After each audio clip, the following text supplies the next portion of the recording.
Welcome to Well Played Podcast, a show on all things playful and joyous in education. I'm your host, MrMatera, 6th grade teacher, author, and presenter. Today with me, we have Stefanie Crawford back on the chat, and we are talking about grades in a gamified classroom. This topic kind of always comes up in every single one of my sessions, so we thought we'd do an episode here, and I know Stefanie has lots of thoughts on this, as do I. So we got to get down to business. But before we do, Stefanie, can you please introduce yourself for the new listeners? Yeah, absolutely. Thank you for having me, Michael. I'm Stefanie Crawford. I'm an instructional coach in Central Illinois. I taught ELA in middle school for 13 years before making the shift. Last year was my first year as an instructional coach, and I gamified PD in our district last year. Sweet. So where do we want to start? I mean, do we start back in your classroom? Where do we go with this? Okay, so I actually think the reason that this has become something that I've been thinking about so much, I always thought about it in my classroom. And when we do chats, like Twitter chats and that, and when we do presentations and everything, but this year leading Gamified PD in the district, it made other teachers interested in gamifying their classrooms. And so they came to me and asked for support. And that was one of the things that I found myself having to have that conversation multiple times. Obviously it's always, we own our own classroom. So there's no right or wrong way. And I feel like everyone has thoughts on this. I very much feel that grades shouldn't be tied to our gamified classroom. And so when I would go in with these teachers, I would tell them, ask them the question, you have to decide whether this will be tied to grades. And then they would kind of ask my opinion. I would tell them where I stood and why. And it was getting them kind of to see that other side. So to me, I always thought about it, but this year, being able to work with multiple teachers kind of one-on-one brought that issue even closer to home. Yeah, I mean, I 100% agree about separation of grades and game points. I think if we were to start right there, I mean, the big thing for me is just kind of twofold.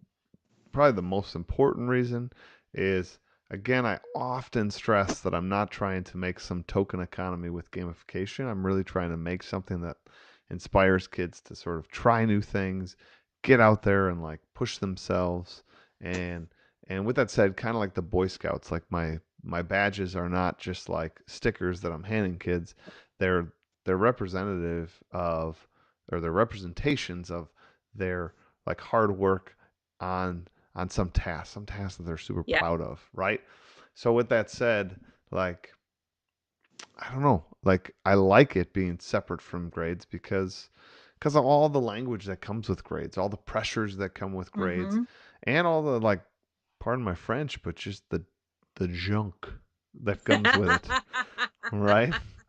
So I mean, parents that get concerned about grades, kids take less risk when there's grades involved, and ultimately what they're doing for the side quests or what they're doing for these points in the game points, I think is just as challenging, just as hard, but for whatever reason they're freed up and they're Absolutely. willing to go explore and try things and create some amazing things that they would have never taken that risk if it was actually for the grade. Absolutely. I 100% agree with you.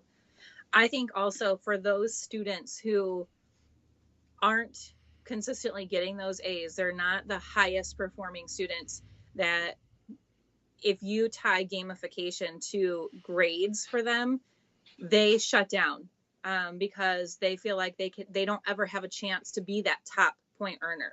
They don't have a chance to be the first in the game. Where if you really let it be about those skills and that the differentiated learning that comes with side quests and mini games and all of that, that cooperative learning that happens, when you let that be the focus instead of the grades, those kids thrive in ways that you don't see with just the grade system. And that always scares me about tying it to grades, because you don't know. That's it. You don't know what you're missing what they're missing out on, what they're actually capable of if you've never done it without the grades. If you only tie your gamification to grades, you've only seen what they're capable of doing when those points are attached to it. I don't know if that makes sense. Yeah, totally. I mean, the sort of second reason I love it too, to be honest, being a middle school teacher, I just have a lot more fun because then, Right. I mean, then you don't have to make everything stodgy. I think if you just substitute game points into the grade and say it's their grade, like you're not changing Yep. crap. Like, Yep. sorry, like you're just like you're trading one point system for another. But like when you separate the two, you can do all sorts of things. And I do in my class switch how they earn some points during different units. There's different like things that are happening. Some things are worth, 1,000 points. Some things are worth, 500 points. Some things are worth 10,000 points in my game. And like trying to find that perfect and right balance and things that everyone can achieve and things that are like leveled and like blah blah blah if it was for a grade, and making sure I give proper feedback on every single point I give. Oh my gosh, like I wouldn't do what I do if Right. if like it had to be attached to the grades. I think sometimes there is the worry that if you are tying all of your gamification to a grade, and I'm certainly not saying that this is the way everyone is. I think that this is a concern of mine, that sometimes if that gamification is tied to a grade, it's because a teacher feels like it'll be easier just to say like this test score, like an A will get you this many XP or a B will get you this many XP, because there's a certain like ease of use to that, right? Like, oh, I don't have to do two things now. I'm just going to see your test grade. This gives you these XP.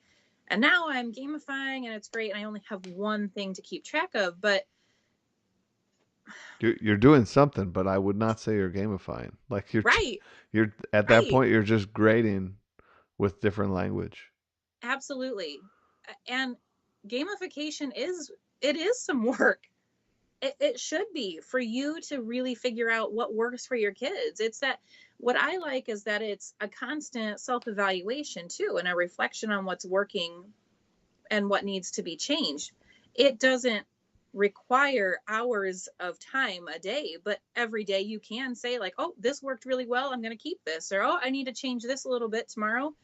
That game mechanic didn't work quite the way I wanted it to. So it is a constant source of reflection for you also, in a way that it wouldn't seem to be if you were just taking a grade and substituting it in for XP.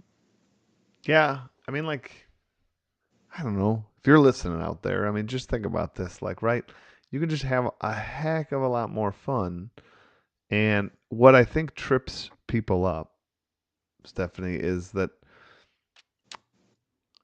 if you've never gamified, you understand grades and you understand the like system that you run. You give so many papers, you give so many tests, so many Mm-hmm. quizzes, so many projects, whatever. And so in your head, you're like, all right, so I'm going to gamify. Well, now they'll like do these projects and unlock these things. And you can add that element to your game by all means. But game, game points for me, maybe we should start here, is that game points are separated from, you guys should jump to minute 8. um, we we don't edit. Here's the yeah. proof. So we really like should start here in that game, like what kids get paid for in my game, if you want to call it that, Mm-hmm. which I also don't really like that connotation. But if we were to use it, um, ultimately it's for things called side quests, which are kind of enrichment opportunities. So it's not their coursework. Their coursework just kind of hums along. Sometimes for projects or big tests, if I wrap it into my storyline, that will like add to their score, but it's not like the only thing, right? Like if I think it's super huge, I say I might make that storyline that this test matters, that it's a battle or something, that each right answer is like a strike against the enemy, and we need to get Right. so many points to defeat the enemy or something. And then if we do, we all get like 1,000 points. So it's not like tied to your grade. It's just kind of, it's more collaborative, like we together, if we can get enough strikes against this bad guy, we win. Um, and then the other thing I do is, being a social studies class, there's all sorts of, dare I say, nerdy moments where we need kids to either, I No. mean, right? We need kids to be doing a simulation or acting something out, and we need them to be doing it with gusto. We need to like not have that general student apathy. Hmm. So, along the lines, I've sort of used gamification to amp those experiences up by adding a theme to it. Adding, like, I mean, Hmm. and like you said, it's work. I definitely like have to think Hmm. through this activity, but when I think through that activity, then all of a sudden it becomes something that they can unlock a badge, they can earn some XP for, and sure enough, like they end up knocking it out of the park and loving it, Hmm. right? So those are the two main ways. I'm really glad that you brought up the fun part again, because I don't want someone to get hung up on the fact that I said it's a lot of work. I mean, there is work that goes into it, but ultimately, I've told you this before, and I'm sure I've said it on the podcast before too. Gamification helped me find my passion for the classroom again, because I felt so excited and happy about what I was doing. And my kids felt so excited and happy about what I was doing. And it was worth every second I put into it. And when I would try a new mini game and the kids just took off, and I mean, you can tell, I mean, this is a genuine smile here. I get super excited thinking about it. Even my teachers this year, you know, teachers can be a hard bunch. And there were some who it just wasn't their thing this year. We're hoping for next year, we'll get them into it more. But there were others who it was totally their thing. And they lit up, the challenges, winning items, and being able to use it for bonus points and cursing other people. Like, the joy that it brings you. And I think for me, when I look at it, if it was tied to the grade, it would not have been the same, because that is a kid wanting to get an A, or a parent wanting the kid to get an A. Whereas in the game, it's like the kid just wanting to win. Like, I want to do this for my team. Like, my team has to pull ahead. I want us to defeat this boss. I mean, it's a Yeah. different intrinsic, I think, motivation than the grade. Yeah, actually, I'm glad you brought up that word because a lot of times people get hung up on intrinsic versus extrinsic, and sometimes gamification gets deemed as like all extrinsic, and really these points and badges are what people point at and say like, see, that's extrinsic. Well, like, man, I gotta say, like, grades are just as extrinsic. Like, if we're gonna say that, then like just get off my back, like. Absolutely. And then when you factor in mine count for nothing, these are fake points in a fake game. Yes. That brings me to what you just said. They do it because they care about their team, because they want to win Hmm. this game. To Hmm. me, that ceases to be extrinsic. We would never say that that football player wants to score that winning touchdown because he's extrinsically motivated by 7 points. Like, That's an excellent example. so people, like, it's not. It's a well designed, playful spirit. It's bringing joy in the classroom, as Stefanie said, both for the teacher as well as the students. So it's not. But one way it's not is we're separating them from the grades, because the grades are just extrinsic motivators. I mean, it's just do this work and you get this little reward. Right. On a personal note, the interesting thing is, so my older son is 13 in seventh grade, so around the age I was teaching in the classroom anyway.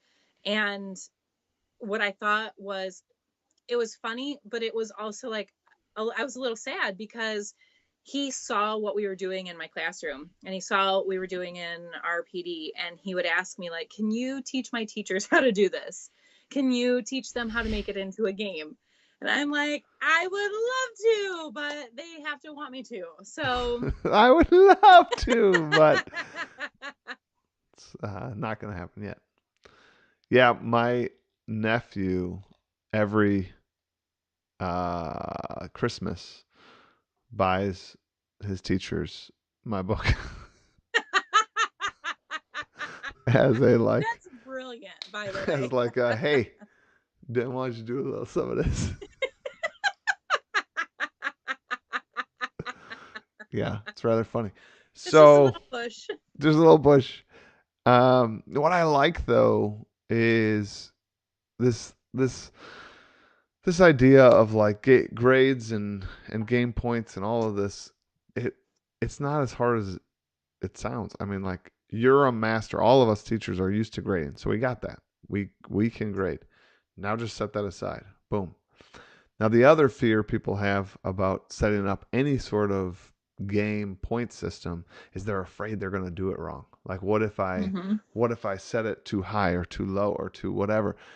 As Jennifer Ledford said on Well Played episode something something, I don't know, but uh, she said you can't mess it up. It's your game. Like you can just change the point system. You can like or adjust things up to that level or down to that level, whatever it needs to be. But like you really can't mess it up. So don't worry so much about these fake points.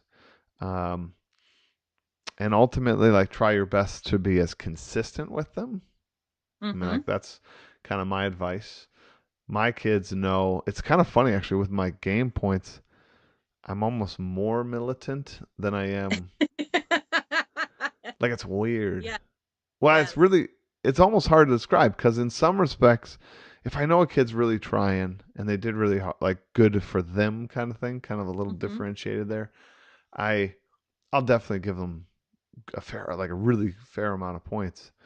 But on the flip side, if I really think that this is not a student's best work and they're not really trying, they're not really pushing themselves, I, I mean, I sometimes am just like, this is zero. Like, I don't want to give you anything for this. Where like in my grade book, like I would never give a kid like a zero for an actual handed in, like you did Right. something. I would never Right. give them a zero. Right.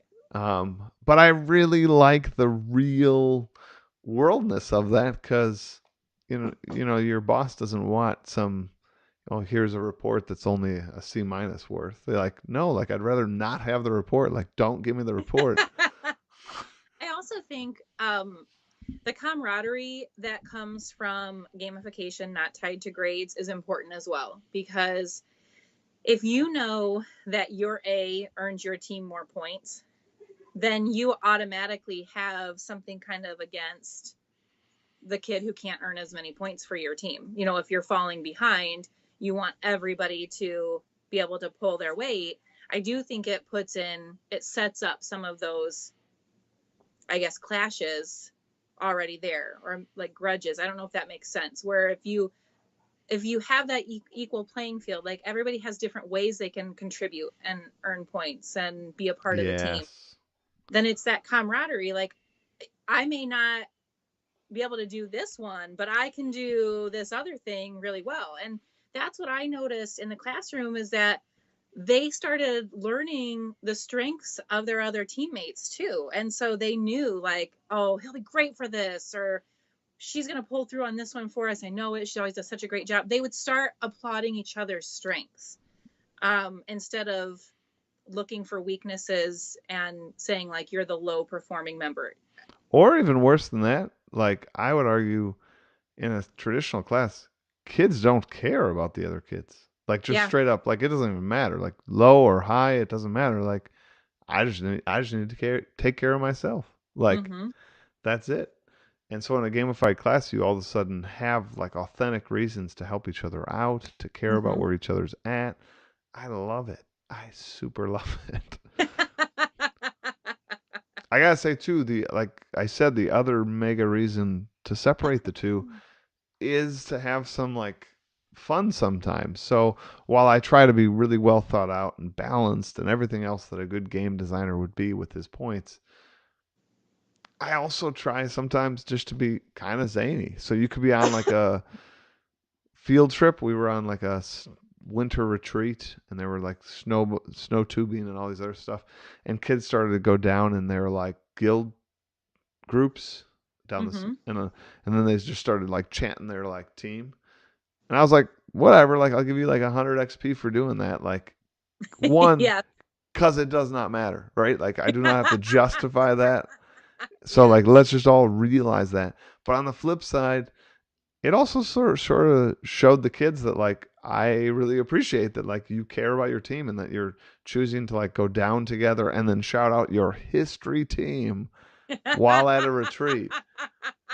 I think that that's super awesome. Like if you're talking about camaraderie, like fine, that's awesome. Like here's 100 points.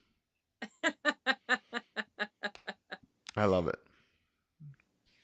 I feel like we did that in the gamified PD too, with things that from a lot of our tasks that earn points were for things that would help you learn a skill for the classroom or practice it in a different way or get you to try something new or ask someone else about something they were doing. It was to help you kind of move out of your comfort zone sometimes, or to even show off what you were doing to other teachers to help them, like, oh, look, I'm posting this thing that I'm already doing and now it's a resource for you to have.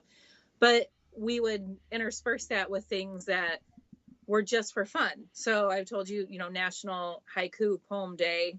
We put a day-long challenge, write a haiku about the district and submit it to the Padlet. And we had some people that really hadn't played that got involved on board. We sent out emails to the teams. We were like, here's a chance. Today only, write a haiku about the district and you can get 100 points for your team. And we had some really deep haikus and we had just some really fun haikus. and it was like people were saying, did you see so-and-so's haiku? They actually posted this. So again, it was more about that. Oh, they did something for the team. That was so awesome that they came in. It was just something fun. Mm-hmm. They just showed that they were part of the team. It's just good, people. I mean, like, I think Stefanie and I clearly fall in the camp of separating the two. If I was to make a case for tying XP to grades, I'd say don't. I second that. The only like case maybe would be like at a college level where you only see your kids these 2 days a week, and like they have to write 3 papers, take a mid-semester and like a final exam. So like, all right, if you want to like create some sort of thing where like each of those are worth so many points and it like becomes your grading scale, like so you start at 0 and like you've acquired this much, so you're at like a D minus, you've acquired that much, you're at like a C, right? And that you're like working up this ladder. I could somewhat see that, but again, that probably means you're doing much less gamification than what Stefanie and I are talking about. Right. And so that's all I'm going to say about that because I really don't want to develop any more ideas about it. So you're on your own.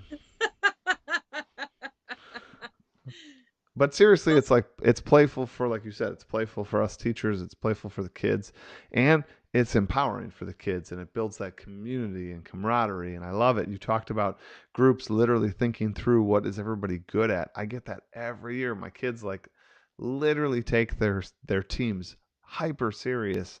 They sort of do an inventory of the entire class because in my game the class period is like a house that's working together, and then inside the house there are these guilds, these like 4 to 5 person tables that work together, and they're going to work together for a whole quarter, and they inventory the skills they have so that when they're doing a project they can truly say like, Stefanie, like you're awesome at this, like can you take care of this piece while I'm taking care of that piece, and then the sum total of the project's amazing, the whole class is amazing, and everything's amazing. I love it. It's so good. So good. Well, Stefanie, we have reflection time here at the end of our Well Played podcast, which I know you are well aware of, being the well played veteran that you are, both listener and co-host. You ready for today's quote? I am ready. Do you want to go first? Do you want to go second? You want me to interrupt you when you're going first? What do you want? I mean, you do like interrupting me. I'm just kidding. You are so good about not interrupting me. How about I go first and then I'll give my thoughtful response and then you'll give yours and I'll think, I wish I would have said it that way. I'll just say ditto. All right, Okay, here we go. This one comes from Albert Einstein. The guy's kind of bright. He probably knows what he's kind talking of about. a little bit. All right, here we go. Okay, Not everything that can be counted counts, and not everything that counts can be counted. I love that. That Albert Einstein, who's a smart guy. I'm trying hard Um, to not interrupt.